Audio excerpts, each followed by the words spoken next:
My name is Brett Harris. I own LuvBuds. LuvBuds is now probably the largest dispensary dealer in the United States. It started in my guest bedroom and in Denver when we first legalized cannabis, and ever since then it's just kind of continued to grow. It's been a humongous blessing being in the industry. I've also been in distribution and investment banking and all that boring stuff, but most importantly, I've been in cannabis since the beginning. So I've met lots of brand new dispensary owners, and we know lots of chain owners and corporations. So hopefully what we're going to talk about today applies to everybody. And it's a pretty all-encompassing discussion, so I want to ask you all a couple questions before we get started, so that I can tailor this so that nobody's bored and that we cover everything that I'd like to cover with you guys. How many of you guys have never owned or managed a dispensary and are looking to begin one? Okay, all right. How many of you guys have been in business less than a year? Okay, and how many of you guys have one dispensary? How many of you have more than two dispensaries? All right, okay, so we got a little bit of chain, a little bit of virgins, and some people that have been in the business a little while. Everyone here, your stores are in Oklahoma? Anybody outside of Oklahoma? Okay, all right, good. Well, let's get started. There's quite a few factors that manage your business. The most important thing in your retail business is effective merchandising. We're going to talk a little bit about 280E, okay? 280E is basically the US government's view on cannabis. According to the federal government, selling cannabis is trafficking illegal narcotics. So we're going to talk a little bit about how that affects your business, and as a dispensary, 280E affects your business greatly. I also want to say I'm not a CPA, although I've worked with all the big ones in the industry. I understand how it works. You should get your own tax advice. Don't count on my advice. They're going to tell you the same thing. But we're going to talk about what you can and can't write off. We're going to talk a little bit about your personnel. Obviously, they're extraordinarily valuable to the success of your retail dispensary.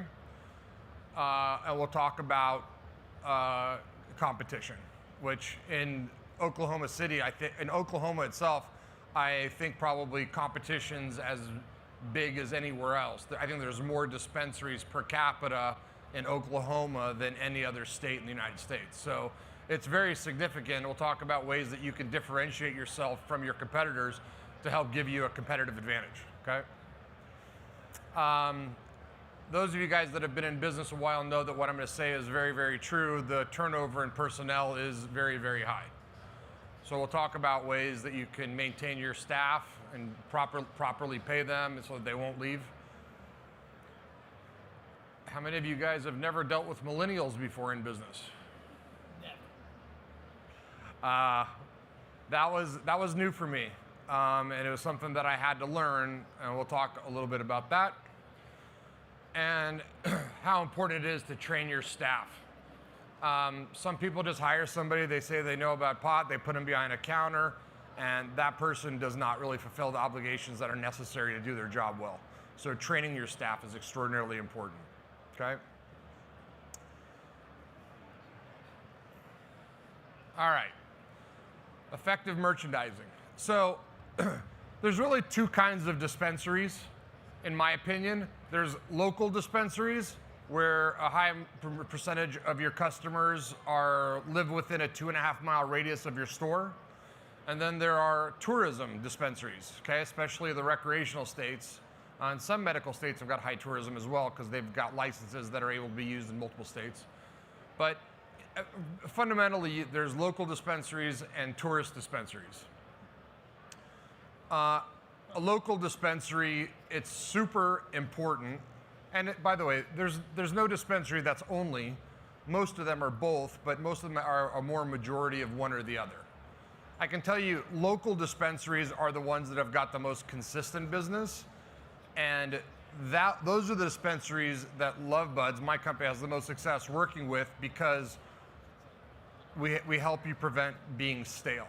I'm going to try not to make this a commercial about LuvBuds, but these are some of the things that we've learned over time that have helped our customers be very, very successful. So if you have a local dispensary and you have the exact same rolling papers and the exact same bongs and the exact same electronics and you'd never change it up, you will eventually lose your local customers, okay? They're not just coming there for pot. They're coming there for accessories and they're coming there for merchandising. I mean, everyone in here knows about a store they go into that the store never changes, and eventually you want something else. They will leave. So turning over your inventory, being fresh, understanding what's hot. I'll tell you, pot heads, people that really enjoy the industry, they social media and Instagram and all that stuff, they know what's the next cool thing. And they're actually probably better trained than store owners. They know what they're looking for, and they're super impressed when you have that new product on your shelf when they come see you. So preventing yourself from staying stale is very, very important.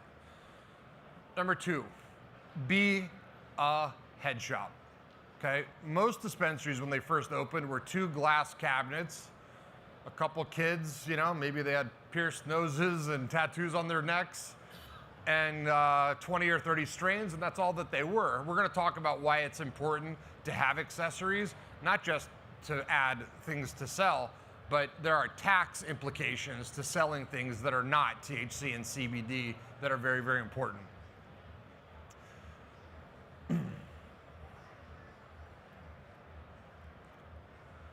All right. Wrong one. Okay. All right. So we're going to talk a little bit about 280E. How many people are familiar with 280E? How many of you have never heard of 280E? This is for you, okay? So what people don't understand when they get in the marijuana business is that you play by different rules. You are taxed at your gross profit. I'm sorry, yes, your gross profit, not your net profit, okay? Because you're trafficking illegal narcotics, you are not allowed to take standard write-offs like a regular business.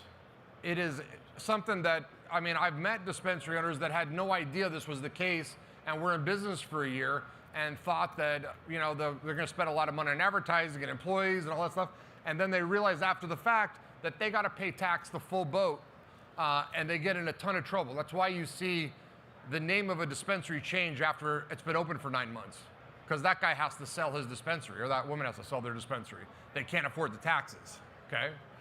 So Section 280 of the Internal Revenue Code forbids businesses from deducting otherwise ordinary business expenses from gross income associated with trafficking of Schedule 1 or 2 substances, as defined by the Controlled Substance Act. The IRS has subsequently applied Section 280 to state legal cannabis businesses since cannabis is still a Schedule 1 substance. It's the most ridiculous rule in the world, but it is a rule that you have to pay attention to. A throwback from the Reagan administration, Section 280 originated from a 1981 court case in which a convicted cocaine trafficker asserted his right under federal tax law to deduct ordinary business expenses. I don't know what a cocaine trafficker his other business expenses are, but one thing that the court agreed on is that his cost of goods was an expense that he could write off. Congress created 280 to prevent other drug dealers from following suit. It states that no deduction should be allowed on any amount in carrying on or trade or business if such trade or business consists of trafficking in controlled substances. With over 30, it's now 38 states, and the District of Columbia now allowing some form of legal marijuana, 280 is applied to state-regulated cannabis businesses more often than to the types of illegal drug dealers that the provision was intended to penalize. So you guys all know about it, a law that's on the books that sucks. This is the one that we have to deal with together, okay? What types of business expenses are scrutinized under 280E? These are expenses you cannot write off. Employee salaries, utility costs, electricity, internet, and telephone service, health insurance premiums. So you want to be a nice guy or a nice girl and you want to pay for your employees' insurance, that's not a write-off, okay? Marketing and advertising costs, repairs and maintenance, rental fees or for facilities, so whatever you're paying in rent, or if you have a mortgage and you're leasing it back to yourself, you can't write it off. Routine repair and maintenance, payments to contractor. Nothing stated, I just put these notices on everything so you can't come back and get me. Don't slap me. All right. How does Section 280E hurt state legal cannabis businesses? So I'm going to give you some examples here. These aren't identical, but I'm going to give you an idea here. If a non-cannabis business and a cannabis business, I put them side by side, they both do $1 million in revenue, their cost of goods are $500,000. Fortunately, cannabis businesses are much better than 50% typically, but your gross income is the same. Your deductible expenses might be $200,000, and here you've got 0 deductible expenses. Your taxable income here is $300,000, your taxable income here is $500,000. If your tax is 30%, for this business you owe $90,000, for this business you own $150,000, so your effective tax rate for a non-cannabis business is 18%, and your effective tax rate in a cannabis business is 30%.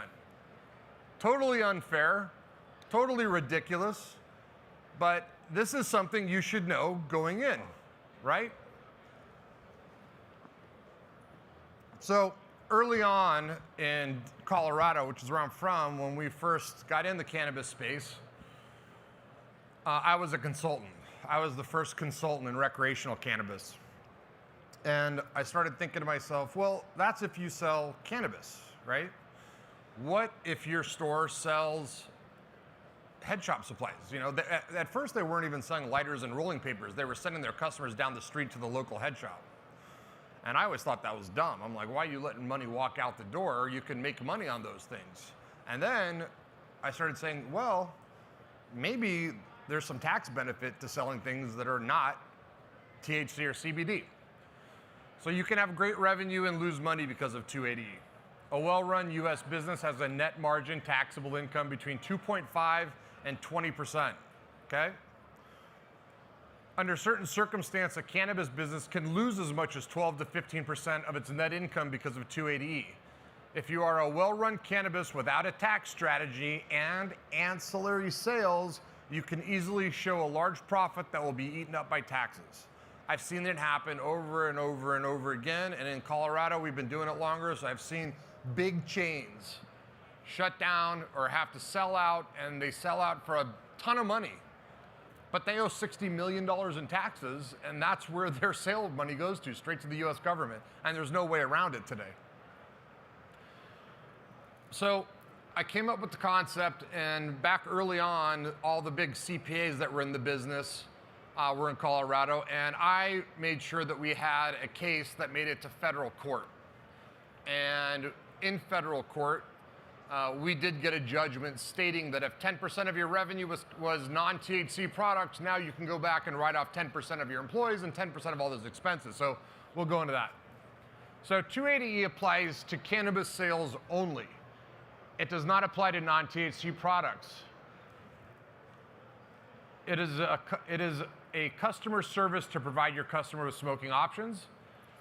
It is additional revenue per customer, increasing your average transaction.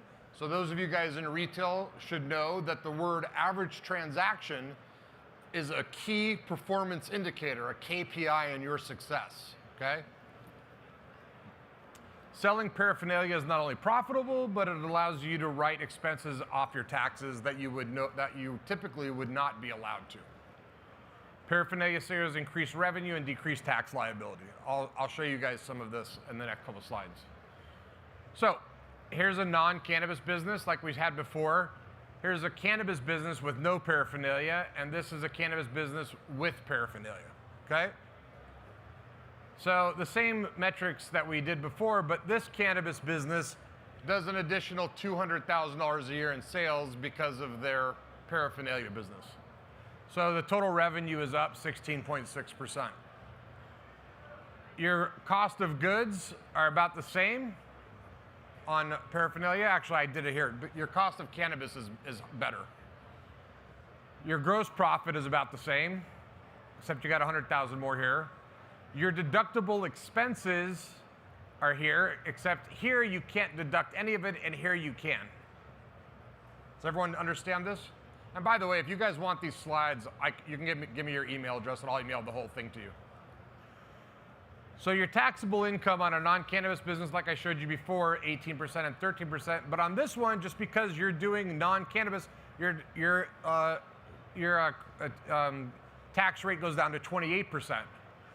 Your profitability here in a non-cannabis business is 210, then 150 on a cannabis business that doesn't sell paraphernalia, and on a cannabis business that does sell paraphernalia, you're at 196. So everyone understand why it's important to A, change up what's going on in your store, and B, have things that not only you're making money on, but it also helps you tax-wise. All right, it makes a big difference. And by the way, these numbers are just me lining them out, but you can see that there's a dramatic benefit in selling things that are not THC and also changing up your selection on a regular basis. A discerning cannabis customer will always pay attention to these things, and your business will grow and be more successful if you have a reason for them to come to your store versus somebody else's. Does everyone get the theme? Okay. As I mentioned before, please consult your tax professional. I do like every 3 slides. What can I say? Some tax professional may do it as a percentage of revenue. So they might say, okay, this is your total revenue. This is a percentage of your Some others might calculate it as square footage, okay? They might say, okay, you use this much, your store is 1,000 square feet and you're assigning 110 square feet to non-cannabis products, and they might calculate it that way. I've seen different CPAs do it different ways. Either way, you're far better off selling it than not. All right, this is really kind of early in my consulting business. I spent a lot of time in a lot of dispensaries. I have probably 400 or 500 dispensaries, walking in and training their staff on what I want all of you guys to start considering the single most important 2 words in your business: average transaction. All of you by now that have stores know that on a day-to-day basis, you average 110, 120, 300, 400, however many people per day. If you take your average revenue per day divided by the number of people per day, you're gonna get your average transaction, okay? The key to your success and growing year over year is not only increasing your foot traffic, which is done by marketing, word of mouth, maintaining current customers and increasing by getting new customers, but average transaction of the customers that walk in the door, okay? There's a ton of ways to do this the right way. Obviously, how many of you guys have got the use of credit cards in your store? How many of you guys have got ATMs in your store?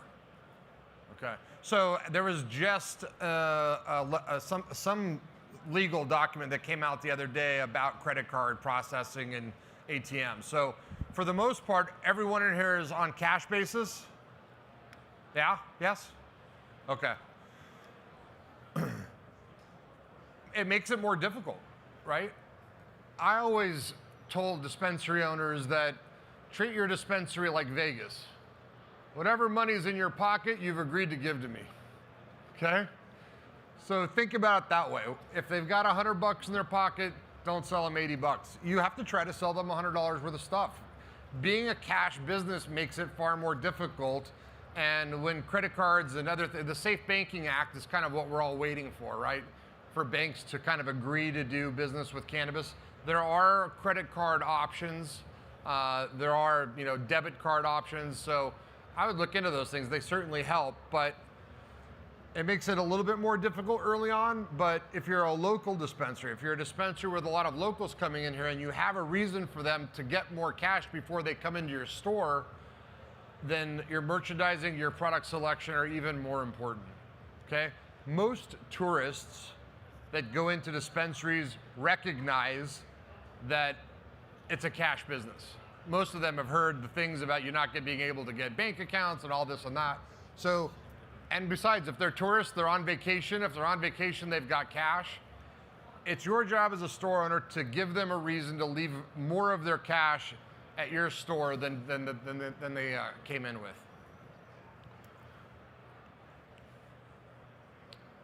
Ah, there's my wife. All right, employee turnover. How many of you guys have got this as one of your biggest problems? No one has employee turnover as a big problem in the cannabis industry? Yeah, okay. Yeah, it's tough because, and also in this environment that we're in today, it's even different, it's worse, right? First of all, people have been getting free money. People, for some reason, have decided not to go back to work.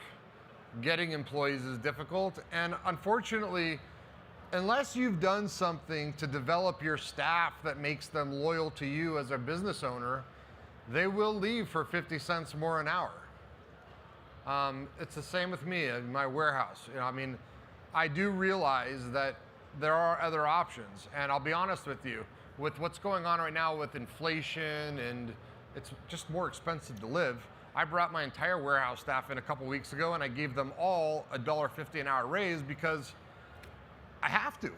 My business is doing well, we're successful, and you have to share that with your employees. And in this environment, if you don't give them more money, they will leave. And I gotta tell you something, it costs you a hell of a lot more. It costs you a hell of a lot more to keep training new people to do things right in your business. So employee turnover is something as a business owner you have control over, believe it or not. You have to be good to the people that work for you. And today more than ever. Profit sharing, I don't think that you're allowed to do profit sharing because in a cannabis business, profits have to go to shareholders and employees cannot be shareholders, okay? But you can create incentives. You can create incentives. You can have, in certain states, you can have sales programs. I mean, there's a lot of, you can do bonuses. But profit sharing as a definition, I do not believe you can do because the ownership of the dispensary gets dividends, employees may not.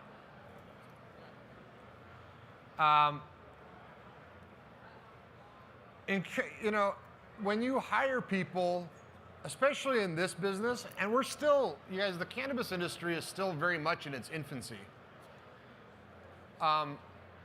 When you hire people, it's important that you instill in them that this should not be a job, it should be the beginning of a career, right?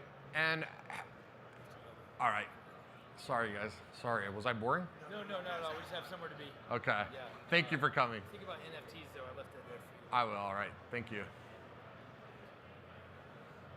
We'll talk about you when you leave. All right. Let's start now. Yeah. What was I? Where was I? So, you guys, we're this. You know, in the life cycle of an industry, you know, maybe we're not toddlers anymore, but we're still infants. The industry is still in its infancy, and it's still growing. Hell, we got 5 more states coming online this next year. So we're still growing. We're not an adolescent yet. We're not a teenager. You know, this industry has got legs. And what I used to always encourage, especially in the early days, all of the people that I was consulting with is, when you hire people, explain to them this is not a job. This has to be a career for you. Even though it's hourly pay and it's $15, $16, $17 an hour, whatever it may be, I think it's important that you instill on everyone. You're welcome. God, I'm just losing people left and right. All right. It's important that you instill in them that they have got an opportunity. If you're a great bud tender and then you become a great manager and either your company continues to grow or you move on to a larger company and you manage 3 dispensaries or 5 dispensaries, well, those guys with a lot of money that are opening up in New York, they need you. Actually, they need you a hell of a lot more than you need them as a career cannabis employee, right? All these new guys that are opening these big dispensaries, the big money that's coming into business, the day the Fed does legalize cannabis, if you've been in the cannabis business for 10 years managing stores, you become extraordinarily valuable. You become a free agent. So if you can instill this into your customers early, or your employees early on, and make them understand that this is not a job, this is a career, and if you take it seriously, it can pay well. Guys, I know store managers that are making 130, 140 grand a year, okay? When Vegas opened up, they intelligently came to Colorado and hired the managers from the biggest stores in Denver to manage those stores. Well, those stores are huge, and they're very well funded. 2 people I know made over $200,000 to manage a cannabis dispensary. Think about that. So if you can explain to them that you're running a business and that this is not a job, it's a potential career, just like a kid who wants to work in a restaurant that starts washing dishes and he moves up and becomes a sous chef, and then he becomes a chef, and then he opens his own restaurant. There is a career path in cannabis, and the better you do in instilling that concept in your employees, the better employees you will have, okay? Yeah, that's my wife. We fixed her teeth. No, that's my wife, dude. Come on, man. I just confirming. Yeah. I didn't want to be presumptuous. I always treat employees as part of a family. I probably do it to a fault. It's probably not the best idea because I get involved in all kinds of dramas that I shouldn't be involved in. But the more you bring your employees close to you, and this is just me. This is just me. This is not. I'm not suggesting this, but the closer you bring your employees to you, the longer they'll stay with you. What's that? Good. I'm glad to hear that. And listen, some people have been burned by employees. They get too close and something happens and they accuse them of something and it becomes and you become very cold to your employees, and I get that too. It's a cold world sometimes. Other things, so that's kind of out of place. The other part of developing your brand that's super important is making sure that your employees are proud of the brand that they work for, right? You know, I've got shirts with my logos on it. All my employees wear them. Most dispensaries have got lanyards or t-shirts or sweatshirts or something that, right? You know, football teams go out there all dressed the same, so should your employees. It builds a feeling and a sense of team, and that's extraordinarily important in a dispensary environment. Millennials again. You're a millennial, I can tell. You look very young. All right, let's touch on this briefly, because if you are over 45 years old in this room and you've got employees that are in their 20s and lower 30s, there's a very, very big difference in work ethic and thought process than ever before. And this is this was my number one issue when I was consulting with dispensary owners, is they would come to me and say, I don't get it. I just do not get it. I don't get it. This kid thinks he's entitled to 150 grand a year because he's got a college degree and, whatever. Learning to deal with different personality types is a humongous challenge for all business owners. All business owners have got their issues with employees. Learning how to deal with the next generation, I'm sorry to say this, is no different than how it was before us and before them. You have to change. There's no way about it. You can't change a generation and their thought process. You have to change the way you manage people. Okay, so trying to get them to conform to you, trust me, it's just not going to work. You have to learn how to manage them. And once you learn how to do it, they're just like everybody else. They're not that difficult. Just that you got to change your management style.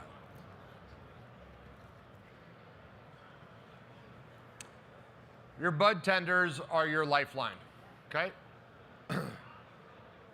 When a customer walks into a dispensary, chances are they either want to go out and have a great time, they've got a particular ailment that they heard cannabis was going to help heal. They're usually wrong, but it can help maybe take away pain or help them go to sleep or heal anxiety, or there's a lot of things that cannabis can do.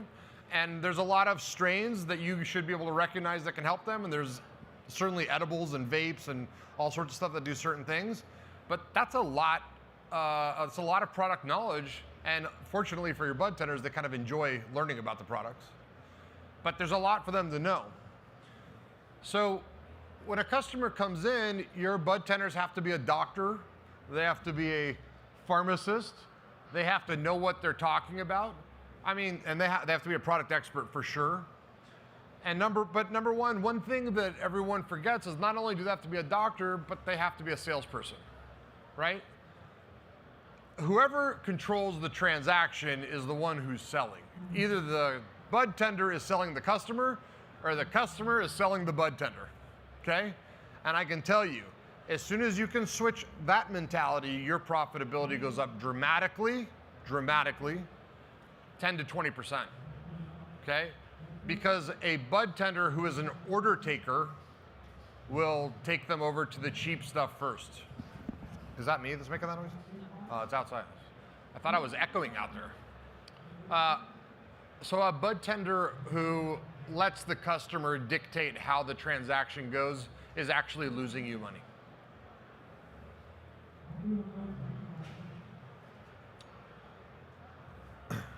A salesperson takes control of the transaction, makes unsolicited recommendation, also known as suggestive selling, steers a customer towards more rewarding experiences.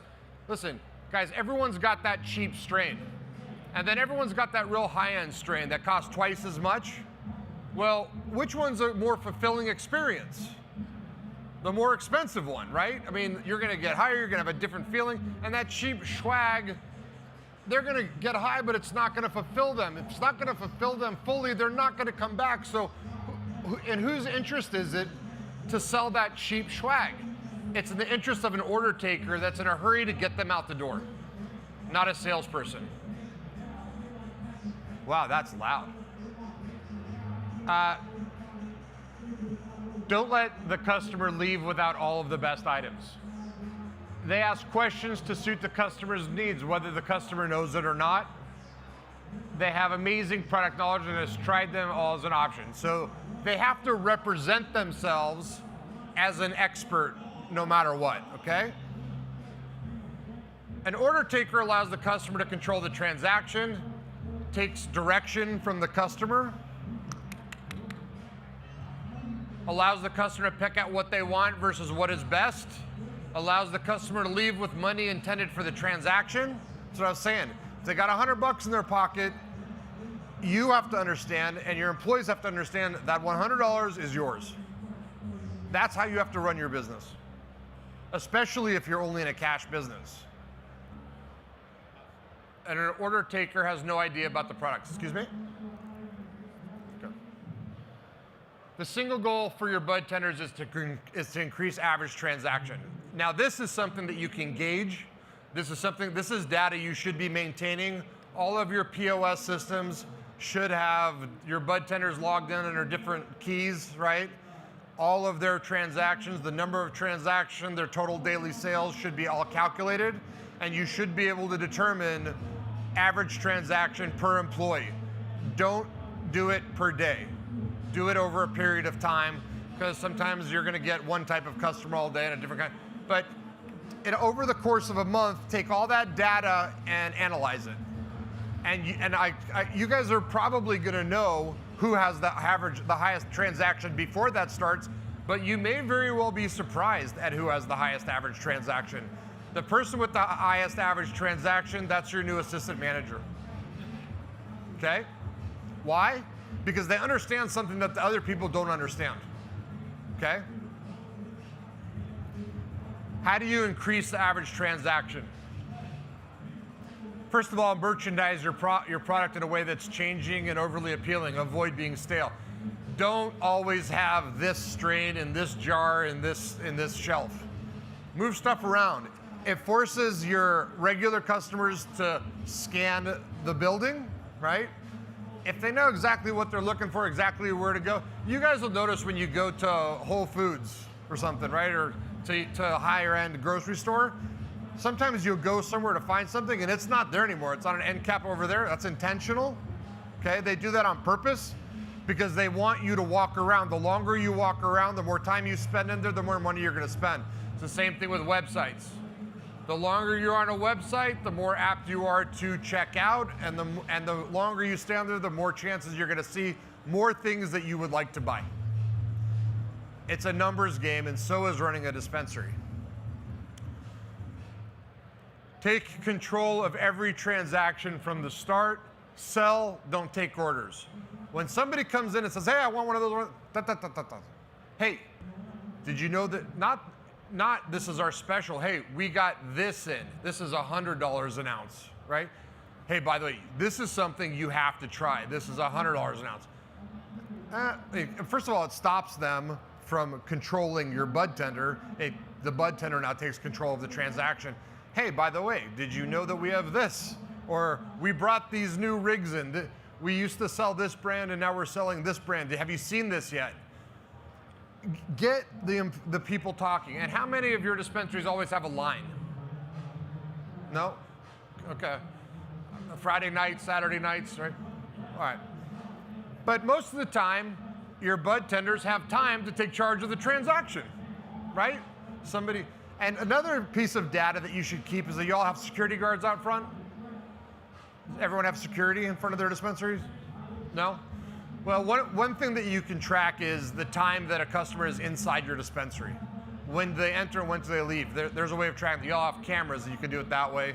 Or if you have somebody who checks their ID when they walk in, you can actually clock people in and clock people out and keep track of that. Really, really important.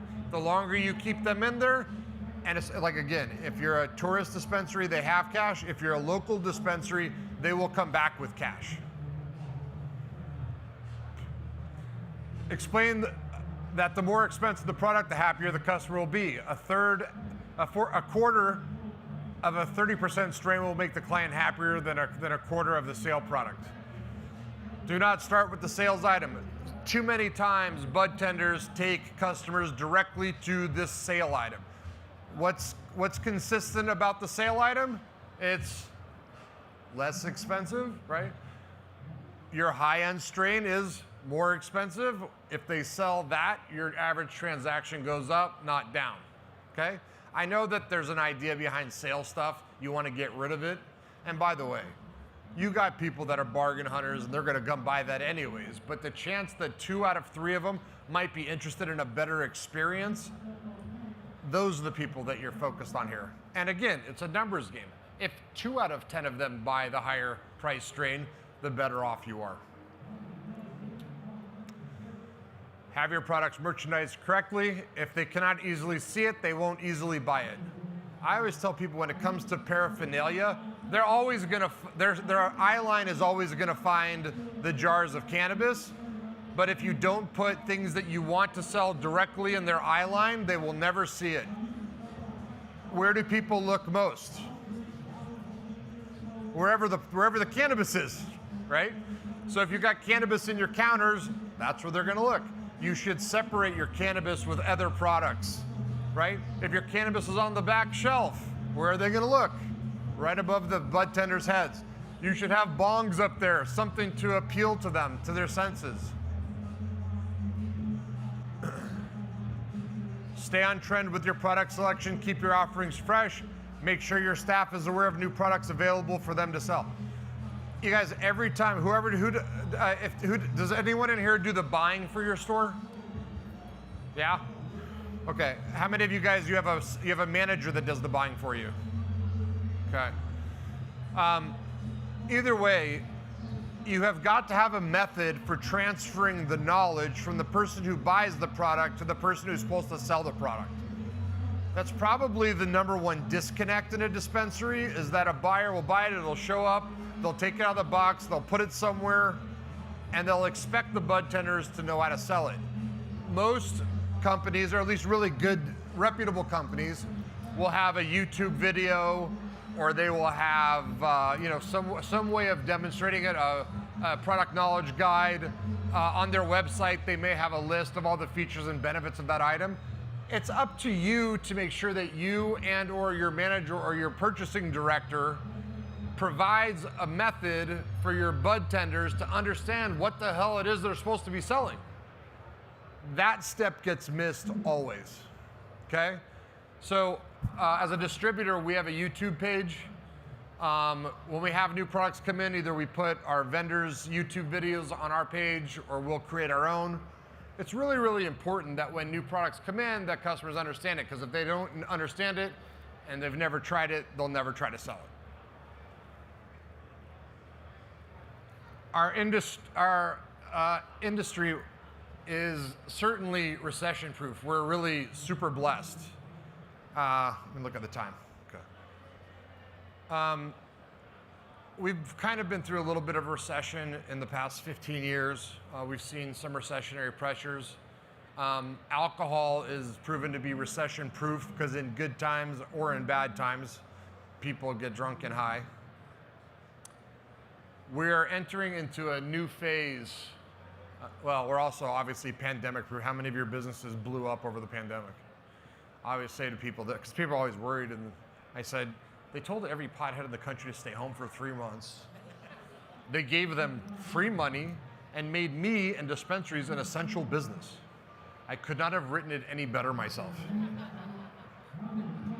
I really couldn't believe that, but our business grew 350% from February to July that year.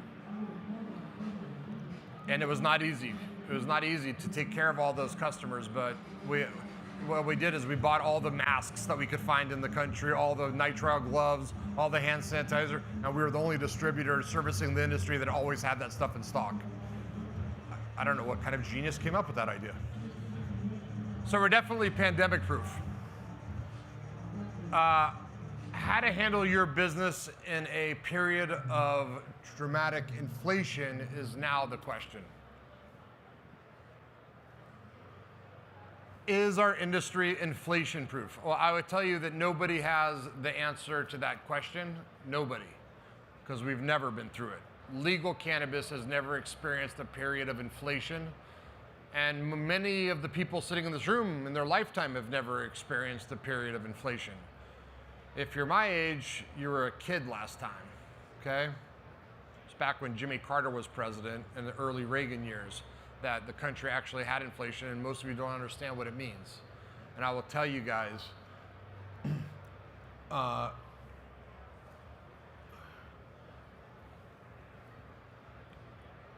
I'm very, very concerned. I've never in my history of being a business owner or consultant or anything ever have looked forward to a 6-month period with more uncertainty than we have right now. And I'd like to end today talking about those things and what I think that are going to help. If I was still consulting, what I would do to try to help my clients overcome what I think we're about ready to go through. And I do believe what we're about to go through is going to be significant, and it's going to affect your businesses, and it's going to affect your personal lives. Okay? The cost of living has increased. Fuel's up 80%. Food's up 40%, rent unquestionably up. Utilities up 30 to 40%, and other costs are up at least 7 to 12. So the consumer price index says 7%. I can tell you right now that's a bunch of nonsense. Inflation is at least 12 to 15% right now. It's not 7%. Those are numbers the White House wants to make you think because they can lie to you and not get in trouble for it. Each patient or customer that comes into your facility makes less than $70,000 a year. I know this because I've done a lot of data studies on who the end user customer. Potheads in general are lower income than the general public, and people that are walking your store are making less than $70,000 a year. I promise you that. The average is going to be below.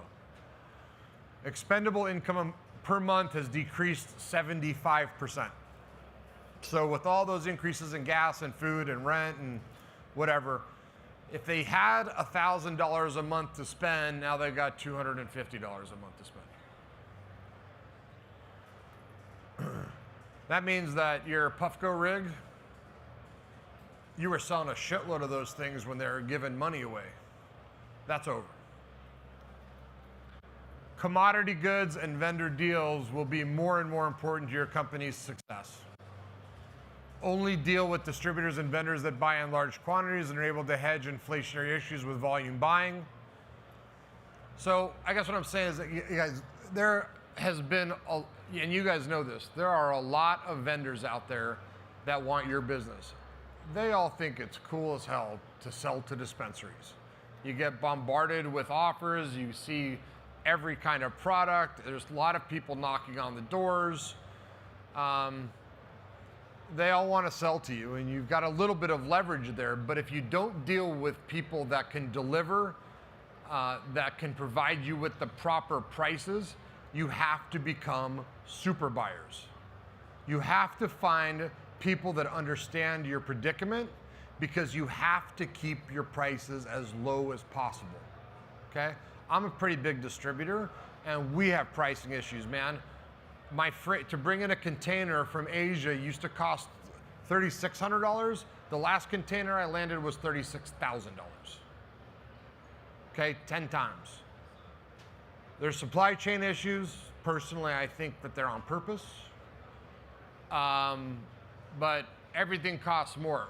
Fortunately for me and for my customers, I buy in such huge volume that my average landed cost is only affected by 3 or 4%, where somebody else it might affect them 8 to 12%, and that has to go up. I've known that inflation was coming as an importer for the past year. I've known it's coming. Then it got to the retail level, which you guys now see in your grocery stores. Now it's going to trickle through to the end user. The end user is going to realize that they don't have any more money.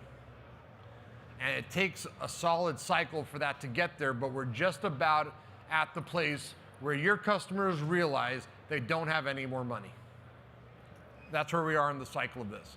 And after that comes a lot of things. Trying to save, credit card debt is next. Some people will save money and they'll quit spending. Some people will lay on a ton of credit card debt, okay? And this cycle will go and go and go. Until the world gets good and interest rates drop and people clear their credit cards like we were just 4 or 5 years ago. Credit card debt was really relatively low. As a professional buyer, because if you're a store owner or a buyer or a manager, you must be a professional buyer. You have to have relationships with your vendors. Your vendors, if you have good vendors, will help you get through this, because they will. I know we go out and try to buy closeouts. We go out and try to find deals. Some people that are in businesses are going to go out of business, and they're going to have to get rid of their stuff, and guys like me go pick it up so that we can provide it to you for a lower price. You make money in this climate when you buy product, not when you sell product. The market is set, right? You're going to sell this product for this price. I guarantee you that. But when you buy it from the right person at the right price, you make money on the buy, not the sell. Does everyone understand that? Super important. I want to thank you guys for your time. LuvBuds is located in booth 300. We're doing a special for you guys, 10% off of all glass orders. If you want to use that code, it's good through April 8th. And now, do you have any questions? Anybody? Going once. Yes? Yes, how can we give you our email address and we can get some of this information sent to us? Right, you can give it to me right now, or you can drop your card in our booth. If you have a business card, I'll take it here. Yeah. All right, so number 280E, what the hell can you write on? Your cost of goods, which is how much your flour costs you, right? Now, if you are vertically integrated, right? Well, when you're selling that finished product, if you're vertically integrated, you can put costs into your grow and into your manufacturing, right? So all of your employees in manufacturing, you can write those off. So you can increase the price that you sell that product to your store and be more profitable in your grow, right? Because those are, but then you should talk to your advisor. But there are ways of manipulating in a vertically integrated business that benefit you in putting more expenses into your production. Okay, that's one way. Selling more paraphernalia. I mean, it's the best way that I keep out. Listen, It was such a good answer to 280E, I created a company around it.